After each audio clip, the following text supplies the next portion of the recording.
Greetings, ladies and gentlemen, and welcome to this latest edition of Tales from Outer Space. Hope you enjoy. Spear and Shield, written by Totally a Ninja.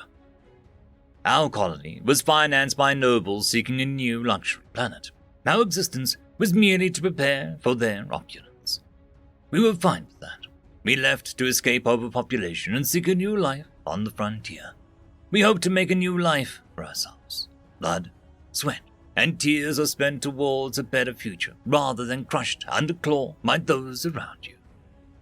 We built a community around our communal struggles.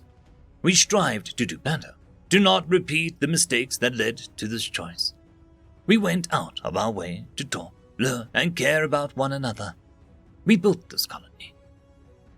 There were others amongst us who joined and helped. Some from the start stayed to help start up and left soon after. Others came and went as they pleased. Some traders, others vagabonds, seeking something new.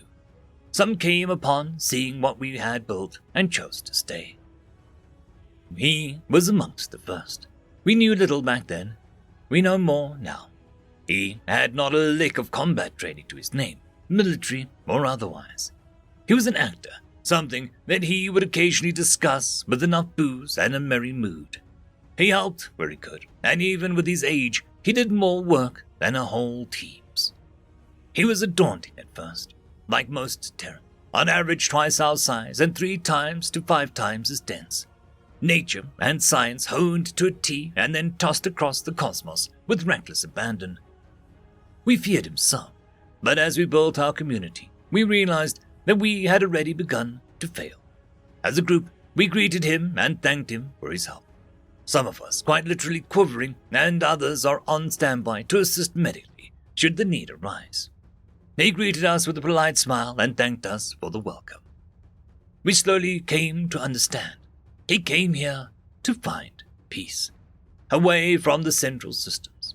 His more personal life only came during festivals. With enough booze and cheer in the air, he spoke freely of his daughter's death, his depression, and how he abandoned his career to come here and fade into obscurity. He carved his own place amongst us, and we welcomed him wholeheartedly. He was one of us, and that's all that mattered. Years went on, and our colony got bigger and better. We were led by a council of our own vote. Leaders of their division speak for their collective on topics and concerns that affect them, solving them together as a collective, leaning on one another in times of need. We were content with our lives until the Sulsat declared war on our homeland. We thought that as a colony near the far reaches, we would be fine. But they came for us eventually. We spent 2 years fearing the worst, and it had come to pass. 3 months were then spent in futile resistance. We lost on all fronts, and they soon dropped troops to take the colony for themselves. He declared that he would not stand by and soon vanished into the nearby woods. A foolish decision, and we assumed that he went in to take his life on his own terms. Within the week, they had taken the colony and converted it into their own base. We were forced to labor to fuel their war machine. Our lives once again under the boot of another uncaring force. We had tasted freedom, but we know what it would have cost. So we did our best to shield our young. We bowed low so they may one day stand tall as we once had the chance. He returned on the 7th month since they came. He had changed since we last saw him. We thought him a ghost till he spoke. A simple greeting like the colony hasn't changed a day since he was last saw him. But his actions spoke differently. He laid before us fresh meat, to feed the young, he said, swiftly vanishing back into the forest, having delivered the parcel of game and greens. We knew it was risky. Meat was for them, not us. We saw the look on our young, and we resolved ourselves. Most of us didn't know how to hunt, so we took watch as others foraged. We fished whilst we did laundry, and we saved what we could for communal broths. Our young was everything. They united us once again, our meals together, creating a powerful bond.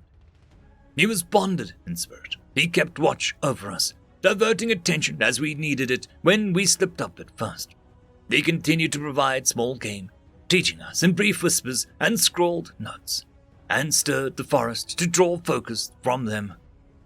He and never left, nor did he lay down and die as we had thought. He had chosen to live. He downloaded what information he could while he had time during our initial invasion. Survival methods, hunting tactics, and more. He honed his skills like he once did as an actor, embodying the knowledge of the trade through practice and experimentation. He looked vastly different from when we were still a small colony. He used to wear baggy clothing that emanated comfort and warmth. He used to speak in a slow and calm manner, like time itself had chosen to relax and listen to his words. His presence was loud and comforting, even when simply sitting and reading a book on his break. He no longer resembled that. Here, we had painstakingly crept back in while we reappeared, covered head to toe in loose but form-fitting rags, masked in mud and herbs to blend in, wielding a simple spear and shield. He spoke swift and softly, always alert and ready to vanish at a moment's notice. He could not be seen nor detected unless he desired so. His spear came to be fear-inducing, starting as a simple stick and stone. It eventually came to be much more. The blade was a knife stolen from them right out of their vault, and the shaft from the death throes of a broken hollow-sim projector, meant to teach the children. It became our symbol to fight for ourselves, our rights, and our way of life. His shield was originally a spare potlet, covered in leaves and hide to conceal it. He stole a micro-shield generator and hooked it up to a wrist vambrace. The shield was a hard light barrier that changed shape as he desired. His intuition and cleverness with the technology were what allowed it to be so useful to him. It came to be our symbol of what we fight for, to protect ourselves and others, using whatever means we must. His spear and shield were more than symbolic. They were tested again and again. Fresh blood was a common sight on his spear, be it fresh game to feed our young, or one of them seeking glory hunting him in his domain. His shield was later on seen often deployed not for himself, but others, sheltering them with both it and his own body so they may get to safety. He bore the burden we feared and failed to take up for far too long. Our spears were pathetic, but they were enough. We bid our times and waited for moments to strike. Ingenuity and cunning made up for skill and strength. They came in all forms, wielded by many, slowly striking true and drawing blood here and there. Our shields were flimsy at best, but they served well enough. We bowed our heads to appease their will. We sheltered our young first and foremost, and we shielded them well. Our shields have failed on many occasions, but we bore the strikes ourselves if we must, so our young didn't have to. He led the first charge when the rebellion finally happened. He prepared us, taught us, and cared for us. His age made every wound potentially fatal. He bled first and ate last, leaving it to our young. His wounds were to be the last treated, for he vanished till the rest of us were treated. He led the final charge with his final breath. His spear pinned their commander to a wall so he could slay him with his shield. Our spears weren't to be feared, for it was our shields that we never let go. He spoke loudly for once, a scream of his daughter's name. His reason to live is long lost, but ours would live on. He had moments left when I reached his side.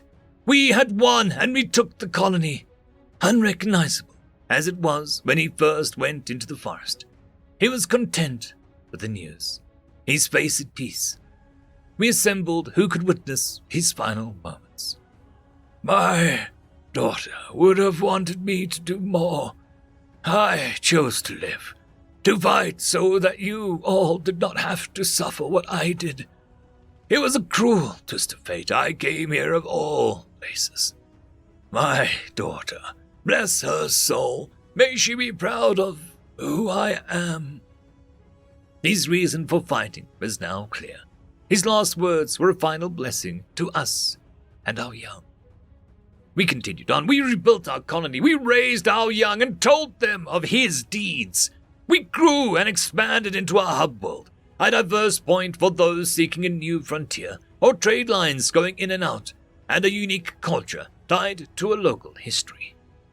His forest is a regional asset. Only the young and their parents may enter to learn to survive and to hear his tale. the colony was renamed to his daughter's name, for without her, we would not be here. Her memory shall be enshrined by us and our young. We bear her memory in place of the one who sacrificed his own for ours. We lay down our spears and shields around the forest, a fence of honor and remembrance in his name. We carry them in spirit, passing them down through the generations, so our young may never be defenseless and uncared for. They bear our spears and shields as we once did, as he once did. End of story. I'd quickly like to thank the T5 channel members and patrons: Caspar Arnholtz, Cam Maxwell, Lord Azrakal, Dragzoon WRE, Holly Sister, Ambrose Cattell, and Quantum Wednesday. Thank you very much.